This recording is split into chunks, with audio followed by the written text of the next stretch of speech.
Bismillah. Assalomu alaykum qadrli ijtimoiy tarmoq foydalanuvchilari. Alhamdulillah, mana Allohning izni bilan navbatdagi obyektimizni zinapoyasini ham boshlab oldik. Navbatdagi obyektimiz Qo'qon Yaypanda. Inshaalloh navbatdagi obyektimizda qiladigan ishlarimizni qisqacha video obzor qilib tushuntirishga harakat qilamiz. Navbatdagi obyektimizda biz bu yerda beton zinapoyasini qilib beramiz. Inshaalloh qani ketdik. Qisqacha video obzor, ya'ni razmerlarimizni tushuntirib o'tishga harakat qilamiz. Zinapoyamiz shu stupenkamizning balandligi 16,5 santimetrdan tushgan. Oyoq qo'yadigan esa 30 santimetr bo'lgan, eniga esa 1,20 bo'lgan. Zinapoyamiz osma zinapoya, avalniy zinapoya, bez stoyka bo'lmaydi. Bu shu yer bilan, mana shu yer bilan eng tepasi ushlab turadi, o'rtasiga esa stoyka qo'yilmaydi bu yerlarda. Hop, zinapoyamiz yo'llari polni avalniy ko'rinishida ko'rishingiz mumkin. Hop. Zinapoyamizni shu joylari 15 santimetr, orqasi esa 42 santimetr, 48 santimetr bir tomoni, 48 santimetrga, o'rtasi esa 32 santimetrdan bo'lgan. Bu yerda zinapoyamiz ko'rishingiz mumkin razmerlarni. Taxtalarimizni ham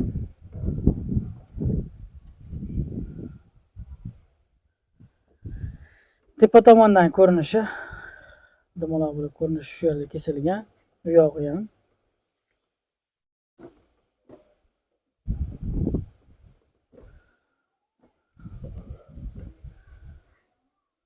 balandligini aytib o'tdim, 16,5 santimetr.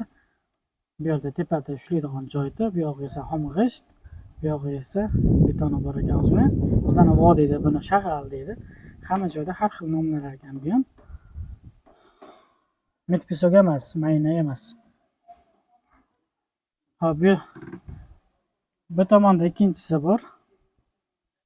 Ikkinchi zinapoyamiz. Ikkinchi zinapoyamiz ham bu yoqqa qarab chiqib kelgan. Xuddi shunday bir o'zi qilinish jarayoni.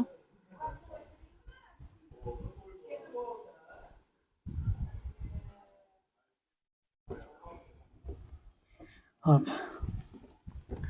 Ko'pchilik bizga telefon qilib, yog'och mashi taxta masalasi bo'yicha ko'pchilik telefon qilib ma'lumot so'rashadi. Yana bir qisqacha tushuntirib o'tishga harakat qilamiz. Bizda bunaqa yog'och bo'lmaydi, apalovkamizda bo'lmaydi. Imana bizani singari zinapoya qo'yadigan ustalarda bilmadim. 90% da yo'q. 10% bitta yarimtasida bo'ladi, bo'lmaydi emas. To'g'ri zinapoya qo'yadigan ustalarda oldi gullik qolipi bo'ladi. Unda ham mana taglari bo'lmasa kerak. Yana bilmadim, vallohu alam. Zinapoyamizni mana shu yog'ochimizni ko'rishingiz mumkin. Bu yog'i 15 santimetr bo'lsa, bu yog'ini esa 3 santimetr, 2,5 santimetr, 3 santimetrga mo'ljallab kesiladi. Sababi bitta yog'ochdan ikkita chiqarish uchun. Bu yog'ini 15 ga, bu yog'ini o'ziga mo'ljallaganimiz bitta yog'ochimizdan ikkita yog'och chiqadi. Shunda biz 2 dona yog'ochdan ko'ryapsizlar, mana 4 ta tushgan, bu 2 dona yog'och hisoblanadi. Bitta zinapoyaga yetadi. Agar biz shunaqa gitara qilib, shunanga o'shqatib qilmasdan, butun taxtani va shunaqa taxtani, silikon taxtani o'zini qo'yadigan bo'lsak, 4 dona yog'och ishlatishimizga to'g'ri keladi. Bu uy egasiga bir rasxoti bo'ladi. Bizning ham ishimiz ancha qiyin bo'ladi, 4 tasini qo'yadigan bo'lsak, teskari bo'lib ancha qiyin bo'ladi ishimiz.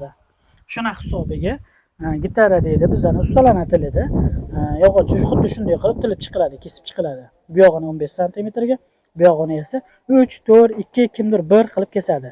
Har kim o'ziga ma'qul kelgan razmerni, o'ziga tushadigan joyini o'lchaydi. Misol uchun kimdirdadir bu yer 10 santimetr, 5 santimetr bo'ladi.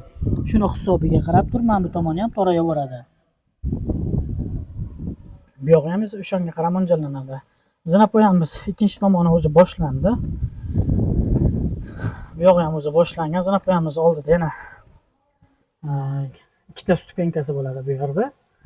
Bitta chiqqandan keyin ikkinchisi ham hisoblanadi. Bizning ustun tilda ikkita deydi, aslida esa bittaga yuradi. Razmer bor bizda, mana 16 santimetr shuna hisobiga. Stupenkasi bittada ko'rinadi. Ko'rishingiz mumkin. Zinapoyamiz o'ta idealni, masla, chotga chiqqan. Qilib sizlarga manzur bo'lsa, videoni shu yerda to'xtatib, bitta like bosib keting, jigar. Mana shu yerga bosib keting, bitta jigar. Ko'rinishiga.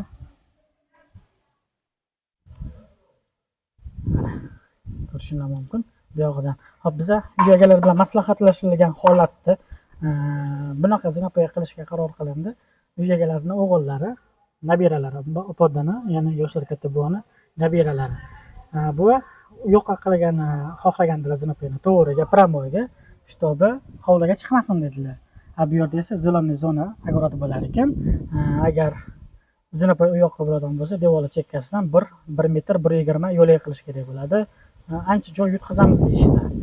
Keyin bu zinapoyga chiqish, ikkinchi etajga chiqish uchun esa aylanib yurishga to'g'ri kelib qoladi hammaga. Misol uchun 10 metrdan rasxod anaqa qilinganda ham, qadam bosilganda ham, misol bir kunda 5 marta chiqib tushadigan odam 10 ta qadamda 50 ta qadam vaqtini yo'qotadi, tejab qoladi shu vaqtda. Bu tomonidan ham xuddi shundoq, to'g'riga tushmagan, bu tomondan xuddi shunaqa avanli bo'lib ko'rinishda chiqib borgan, ko'rishinglar mumkin. Zinapoyamizdan tagida hech qanaqa stoyka bo'lmaydi bunda. Mana apalovkasini esa misol buni zinapoyni quyilgandan keyin 10 kundan 15 kun 20 kun oralig'ida yechib tashlanadi bunaqa apalovkalar. Bizning vaqtimizdan bo'lganda biz o'zimiz yechib beramiz.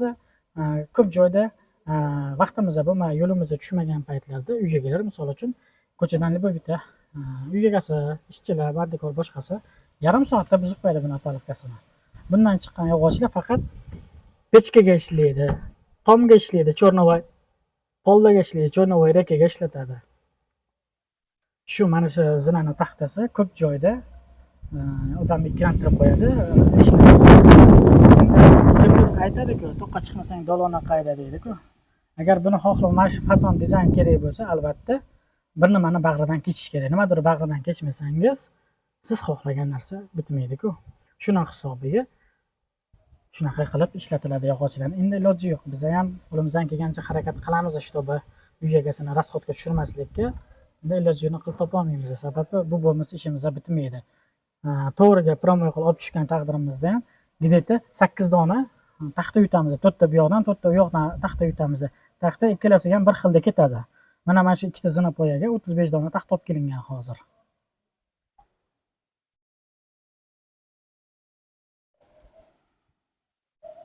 Ko'rishingiz mumkin.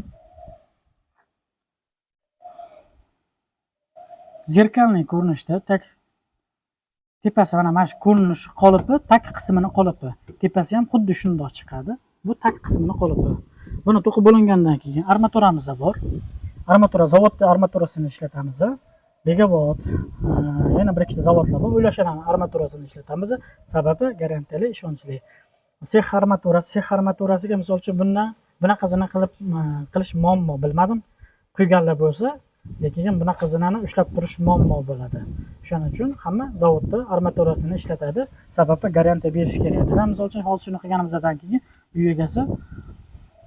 uy egasi bizga balonson rasxod qilib qildirayotgan shuni. Balonson materialga rasxod qilgan. Unga ham ertaga garantiya kerak, boshqasi kerak. Shuni hisobiga biz ham ertaga garantiyali bo'lish uchun zavod armaturasini ishlatamiz. Armatura unaqa katta razniца qilmaydi, lekin razniца qiladi. 1 million razniца qiladi misol uchun. Xo'p, mana shu taxtamizni razmerlarini tushuntirib o'tamiz taxtamizni. Yog'ochimizning qalinligi 2,4, 2,5 ga sotadi bozorda, 2,4, 2,5 chiqadi. Eniga esa mana bunaqasiga esa 14,9, 15, 15,1 chiqadi. 15 ga sotiladi bozorda. Mana shu taxtamizning 2,2 ligi, bunaqasiga qalinligi 2,2, bunaqasiga 14,5 liga bor ekan bu yerda. Donasini 115 ming so'mdan deyishdi. Biz bu yog'ochni esa Namangandan olib keltirdik. Donasini esa 93 ming so'mdan 95 ming so'mgacha. Sababi nimaga 2 ming so'm o'ynashini dollar kursiga qarab sotiladi bu yog'ochlar. Shuna hisobiga 2 ming so'm donasiga o'ynab turadi kunligiga. E'tiboringiz uchun hammaga katta rahmat. Videomiz sizlarga qiziq bo'lgan bo'lsa, albatta xursandmiz. Inshaalloh tez kunlarda armaturasi tashalgan jarayonlarni, zinapoyamizdan quyilgan jarayonlarni ham video syomkasini qo'yishga harakat qilamiz. Albatta kanalimizdan uzoqlashmasdan like, obuna, podpiska bosib qo'yishingni so'rab qolamiz. Bu videoni esa kimga yuborib qo'yishi o'zingiz juda yaxshi bilasizlar. Albatta qurilish qilayotgan yo'l-do'st birodarlarga yuborib qo'yishingni so'rab qolamiz. E'tiboringiz uchun kattakon rahmat hammaga. Sog' bo'linglar, salomat bo'linglar. Inshaalloh yaxshilikda ko'rishaylik.